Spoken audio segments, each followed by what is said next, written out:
Assalamualaikum warahmatullahi wabarakatuh. Halo sobat semua, selamat berjumpa kembali di channel Pecinta Horor. Kisah kali ini mengangkat kisah yang terjadi dan berhubungan dengan orang Bunian. Ini sekadar catatan dari sang penulisnya. Karena banyak yang penasaran dengan cerita orang Bunian, aku angkat sebuah kisah nyata yang berakhir pilu dari seorang pemuda bernama Supriyadi dari Langkat, Sumatera Utara. Aku pun lupa tahun berapa terjadinya. Aku dapat cerita ini dari artikel kisah nyata. Percaya atau tidak, itu kembali ke Anda. Nah, catatan dari kami untuk sobat sekalian. Orang Bunian bisa dikatakan sebagai mitos yang dipercaya masyarakat Minangkabau, Sumatera Barat, dan Kalimantan bagian barat. Orang Bunian dipercaya sebagai sejenis makhluk halus yang fisiknya menyerupai manusia. Mereka tinggal di hutan-hutan, tepian sungai, pantai, ataupun bangunan lama yang sudah tidak berpenghuni. Alam mereka berbeda dimensi dengan manusia. Tapi masyarakat yang mempercayainya, ada yang mengatakan masih sering melihat atau mengalaminya bahwa orang Bunian ini berinteraksi dengan manusia. Mari kita simak ceritanya hingga selesai. Cerita ini terdiri dari 3 bagian dan kami satukan dalam satu kali penayangan di channel Pecinta Horor. Sudah siap menyimaknya? Inilah Kinanti Jangan Pergi, ditulis oleh Yosi Rose.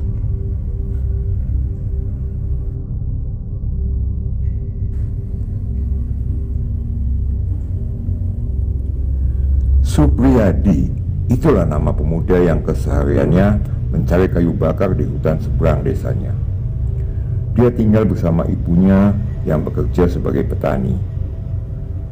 Seperti biasa, Supriyadi pergi ke hutan untuk mencari kayu bakar karena persediaan kayu bakar di rumah sudah mulai menipis.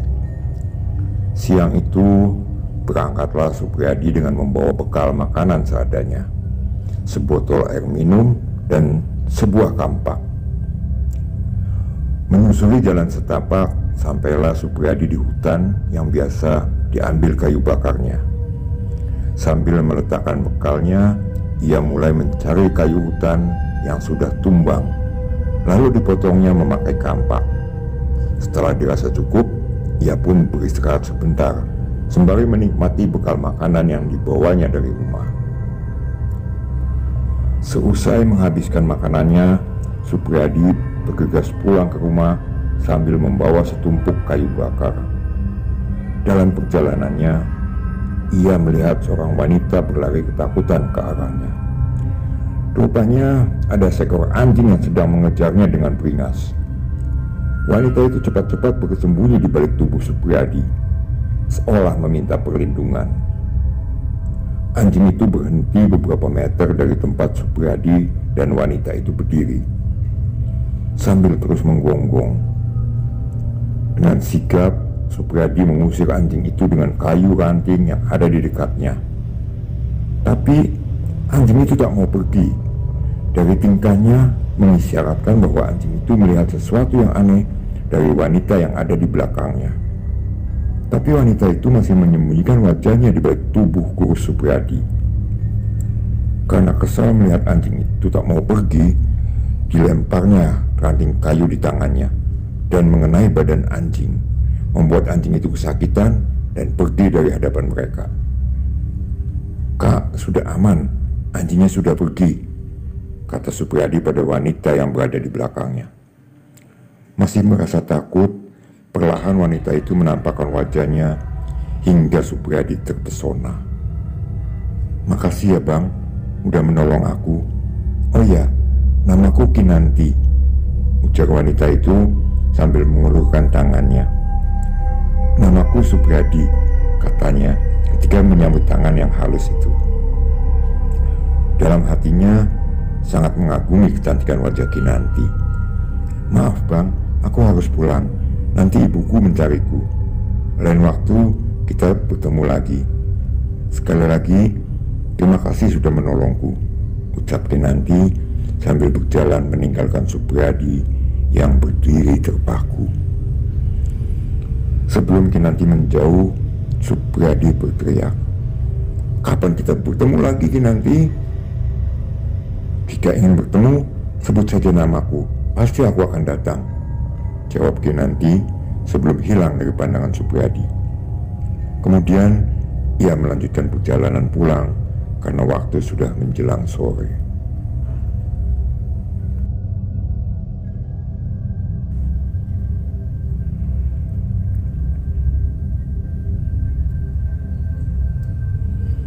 Sejak pertama bertemu Kinanti, hampir setiap hari Supriyadi terus memikirkan Kinanti. Ada perasaan yang tak bisa dimengerti. Akhirnya ia berencana untuk ke hutan bertemu dengan Kinanti. Keesokannya Supriyadi bersiap pergi ke hutan setelah ibunya pergi ke ladang. Di perjalanan ke hutan, yang ada di pikirannya hanya ingin cepat bertemu dengan Kinanti. Setelah sampai di tempat pertama bertemu, Supriyadi memanggil nama Kinanti. Tapi tidak kunjung datang dia. Saat sedang memanggil, terdengar suara dari arah belakang, seperti suara Kinanti. "Aku di sini, Bang," sahut Kinanti. Benar saja, ketika menoleh ke belakang, Kinanti sudah berdiri di sana sambil tersenyum. Ada rasa senang saat bertemu.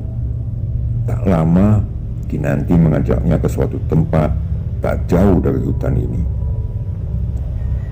"Kita hendak kemana, Kinanti? Ini sudah jauh masuk ke dalam hutan," kata Supriyadi yang agak ketakutan. "Kita ke rumahku, sedikit lagi sampai," kata Kinanti. "Rumah?" pikir Supriyadi. Setahunya tak ada orang yang tinggal di hutan ini. Karena hampir setiap hari ia ke hutan ini, pastinya sudah mengenali keadaan hutan ini. "Ini rumahku, Bang," kata Kinanti sambil menunjukkan sebuah rumah panggung terbuat dari kayu. Kinanti mempersilakan masuk ke rumahnya yang kelihatan sepi, tak ada satu orang pun di dalamnya. Supriyadi mengamati isi rumah yang tidak begitu banyak benda berharga di sana. Mendadak tercium aroma masakan yang membuatnya lapar. "Abang lapar, kita makan yuk. Kebetulan aku masak enak hari ini," ajak Kinanti. Supriyadi hanya mengangguk saja. Kemudian mereka menuju ruang makan. Di sana sudah tersedia nasi dan lauknya, tersusun rapi di atas meja. Mereka duduk di kursi dan mulai menyantap makanan yang sudah disediakan. Kebetulan Supriyadi belum makan siang tadi. Selesai makan, Kinanti mengajaknya ke teras depan rumahnya sambil menikmati suasana hutan. "Apa kamu gak takut tinggal sendirian di tengah hutan seperti ini, Kinanti?" tanya Supriyadi. "Tidak, Bang. Aku tinggal bersama orang tuaku. Kebetulan hari ini orang tuaku pergi ke kota, jadi aku tinggal sendirian di sini," jawab Kinanti sambil menatap Supriyadi. Terasa jantung Supriyadi berdegup kencang saat Kinanti menatapnya, yang membuat Supriyadi semakin terpesona. Keduanya terdiam, saling tatap. Tak terasa waktu hampir sore. "Sebaiknya sekarang abang pulang, nanti kemalaman di jalan. Takut ada binatang buas yang mengintai," kata Kinanti pada Supriyadi yang terdiam membisu. "Ya sudah, abang pulang dulu. Besok abang kembali lagi," sahut Supriyadi. Ia menatap Kinanti seakan tidak mau pergi meninggalkan gadis yang telah merebut separuh hatinya. Akhirnya Supriyadi pergi berlalu dari hadapan Kinanti. Matahari pun mulai turun perlahan, pertanda hari akan berganti gelap. Singkat cerita, setiap waktu Supriyadi selalu melamun memikirkan Kinanti. Jauh di lubuk hatinya tersimpan rindu yang cukup dalam. Karena tak tahan menahan rindu, Supriyadi bergegas pergi ke hutan untuk mengetahui keadaan gadis pujaannya.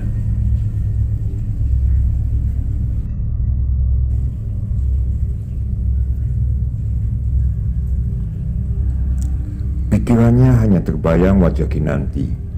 Dipercepat langkahnya agar sampai ke hutan dan berjumpa dengan Kinanti.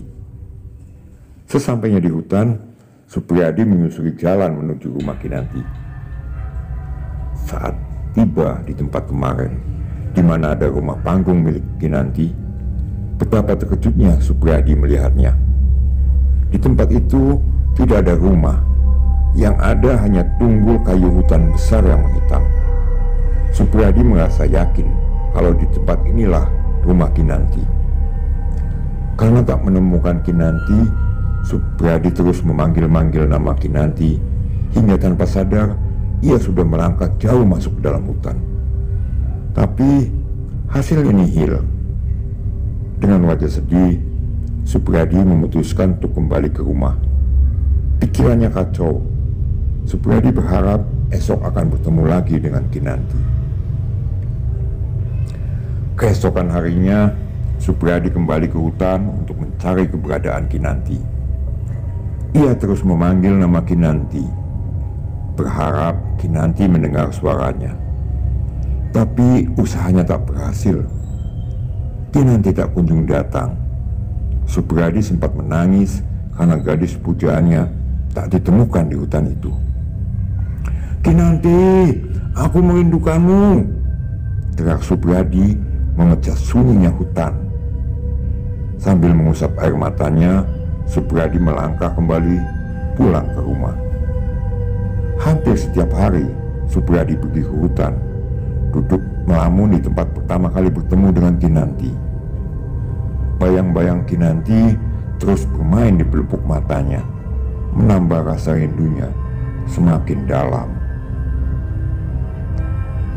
Melihat Supriyadi selalu murung, ibunya merasa khawatir akan perubahan anaknya. Setiap kali ibunya menanyakan apa yang terjadi, Supriyadi hanya diam membisu. Suatu hari, Supriyadi pergi ke hutan mencari kayu bakar. Karena persediaan kayu bakar di rumah hampir habis, dan berharap besar semoga hari ini ia bisa bertemu dengan gadis pujaannya, Kinanti. Sampai di hutan, ia meletakkan bekalnya dan segera mencari kayu bakar. Rencananya, seusai mencari kayu bakar, ia akan mencari Kinanti. Ketika sedang beristirahat sambil menikmati bekal yang dibawanya, tiba-tiba, "Bang, sedang apa di sini?" sapa seseorang yang suaranya begitu ia kenal. Begitu menoleh ke samping kirinya, duduk gadis cantik yang selama ini ia rindukan.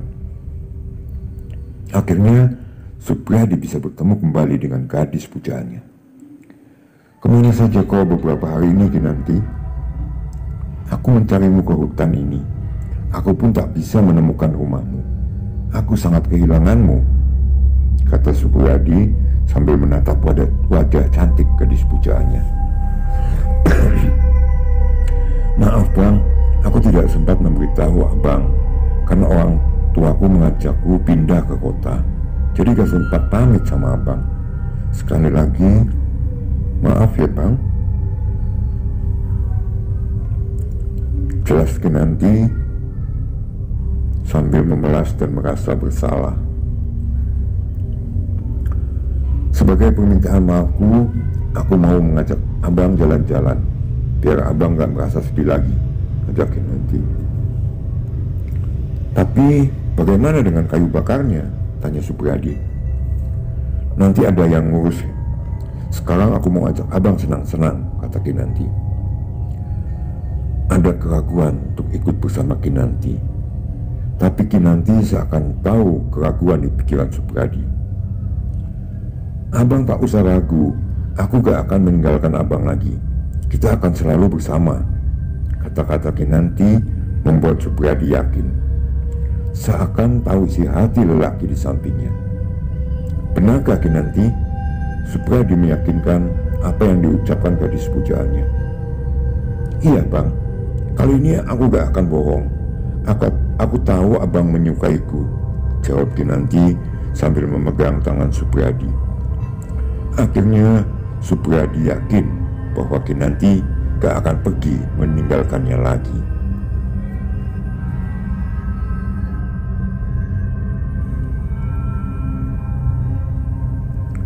Supriyadi hanya mengangguk, segera menyelesaikan makannya. Tak lama, Kinanti meraih tangan Supriyadi dan membawanya pergi ke suatu tempat. Beberapa saat kemudian, di depan sana terlihat ada sebuah lubang seperti gua. Mereka pun masuk ke dalamnya. Keajaiban pun terjadi. Begitu keluar dari lubang itu, Supriyadi melihat pemandangan yang belum pernah ia lihat sebelumnya. Ia masih tak percaya. Bagaimana mungkin di dalam hutan ada sebuah kota yang sangat-sangat megah. Sesekali dikucek matanya, berharap ini hanya mimpi. Tapi kemewahan yang dilihatnya adalah nyata.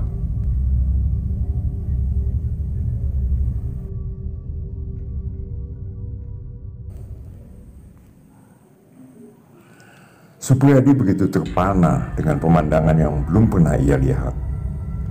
Tak menyangka di dalam hutan yang lebat ada sebuah kota yang begitu megah. Seumur hidupnya, baru kali ini Supriyadi melihat betapa nyaman dan megahnya kota ini. Berjajar rumah bagus, mewah dan bertingkat. Jika melihat di setiap rumah terparkir mobil mewah. Bahkan ada yang mempunyai pesawat jet pribadi. Bisa dibayangkan, pesawat jet pribadi parkir di depan rumah. Pasti orang yang tinggal di kota ini tentunya sangat kaya raya. Itulah yang ada di pikiran Supriyadi. Kinanti terus berjalan sambil menggandeng tangan Supriyadi yang tak henti-hentinya memandang takjub melihat kota yang baru dikunjunginya. Kota apakah ini Kinanti? Aku belum pernah melihat sebelumnya, tanya Supriyadi yang memandang takjub akan sekitarnya. Inilah kota Bunian.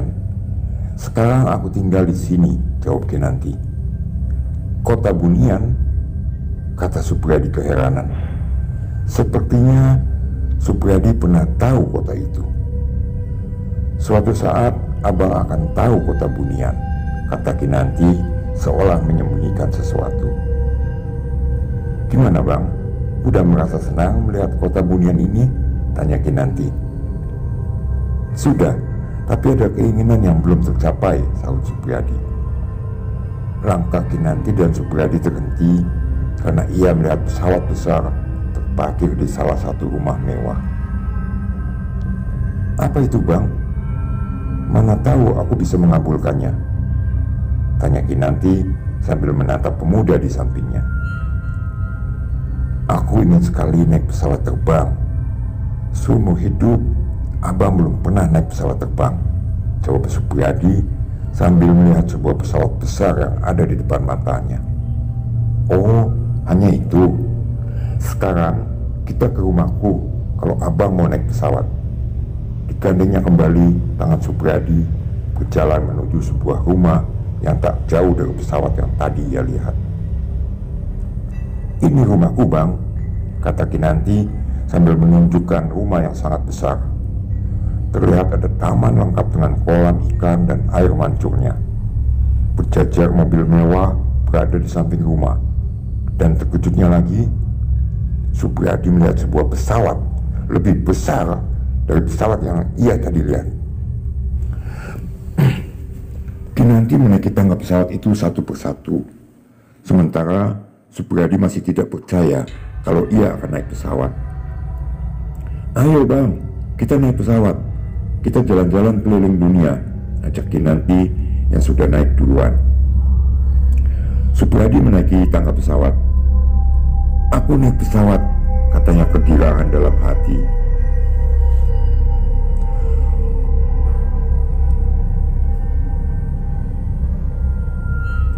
Sesampai di tangga atas pesawat, Supriyadi segera masuk ke dalam pesawat. Dilihat terdapat bangku hanya beberapa pasang saja. Ada sebuah TV besar dan lengkap dengan minibarnya. Supriyadi berpikir, seperti inilah di dalam pesawat.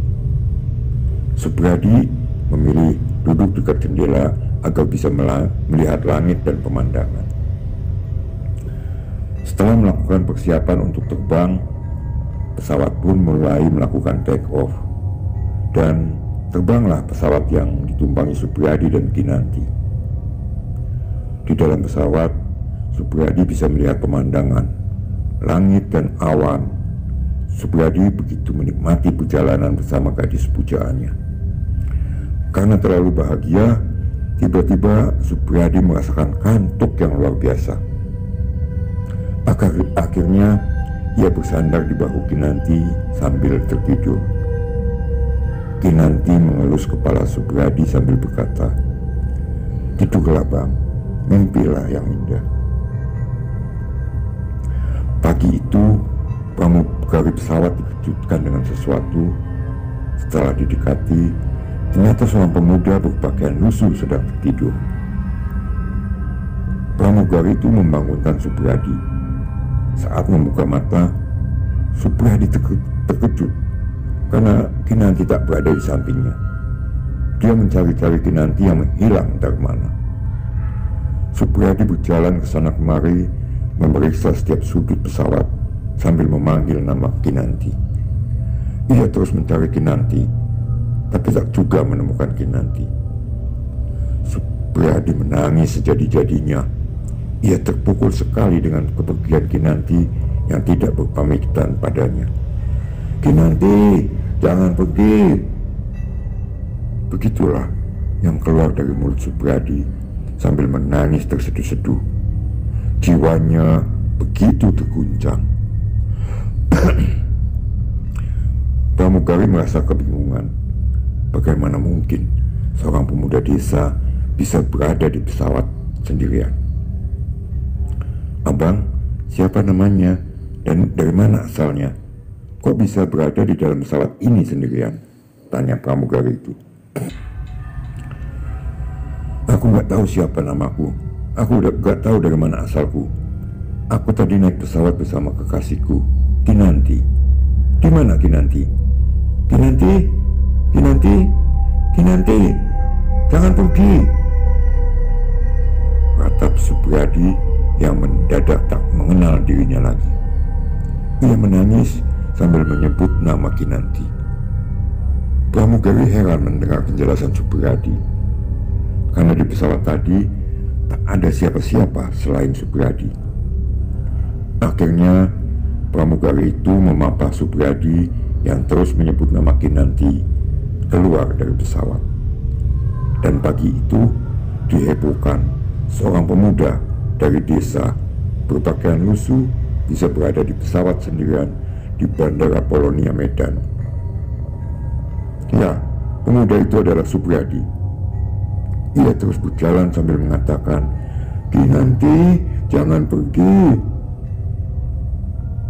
Warga yang melihatnya merasa iba dan memberikan sedikit makanan kepada Supriyadi. Setiap warga menanyakan siapa dan dari mana asalnya. Supriyadi tak kenal lagi siapa dirinya dan dari mana dia berasal. Yang selalu disebutnya adalah Kinanti, Kinanti, dan Kinanti. Suatu ketika Supriyadi melihat wanita cantik dan mengira itu adalah Kinanti.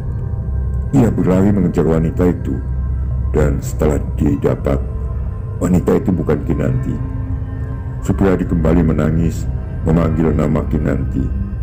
Hatinya terlalu sedih karena ditinggalkan pergi oleh Kinanti, gadis misterius dari kota Bunian. Akibatnya, Supriyadi mengalami gangguan jiwa. Akhir cerita, Supriyadi tak tahu arah tujuan. Ia mengikuti kemana arah kakinya melangkah demi mencari Kinanti yang tidak akan pernah ditemuinya lagi.